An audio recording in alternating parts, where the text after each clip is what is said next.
Since we're in our settings, when you're in those meetings, something to always be aware of is our notifications. So if you're sharing your screen, you want to be really sure that you don't get a pop-up in the middle of your meeting where you're sharing your screen, where it's somebody else in the meeting is like, can you believe the stupid questions this person's asking, or something like that. Now, I'm sure that would never happen and no one would ever say that, but just in case, it's good to look at these settings and get those set up in the way that you want.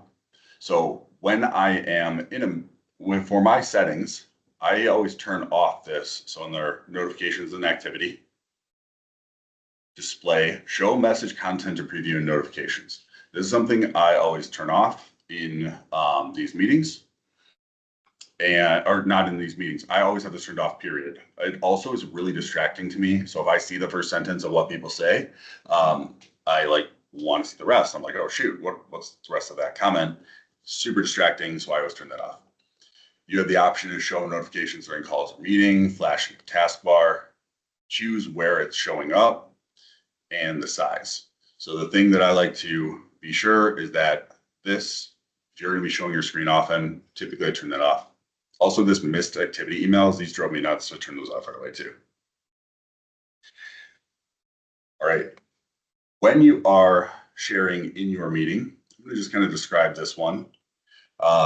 Because I can't exactly share. You know what? Actually, I did figure out a way to share this one, to show you this one. I forgot. Let's do it here.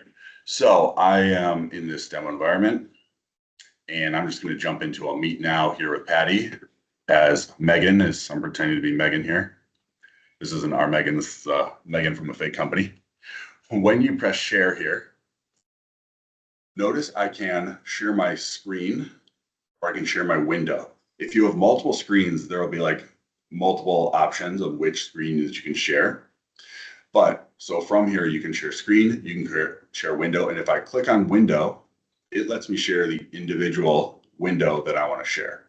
So this can be really helpful of when you're sharing, making sure that you're only sharing the content that you intend to share. If you're flipping between a bunch of different applications, it's a lot easier to share your screen than a single window. But if you're sharing just focused on, let's say, a browser or one application, sharing a window will help it take up the full screen and make it a little bit easier for everyone to see. So this is always an option for you.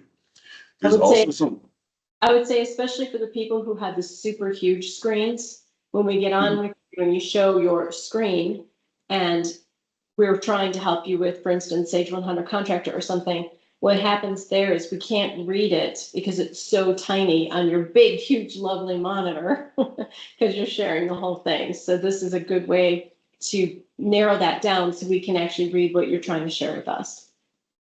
That's exactly right. It's a great example. So there are some options of like sharing only your PowerPoint or like only Excel and certain files and stuff. They're supposed to be really cool. I promise you, it's stuff that I actually use every day, and that is not something that I ever actually use.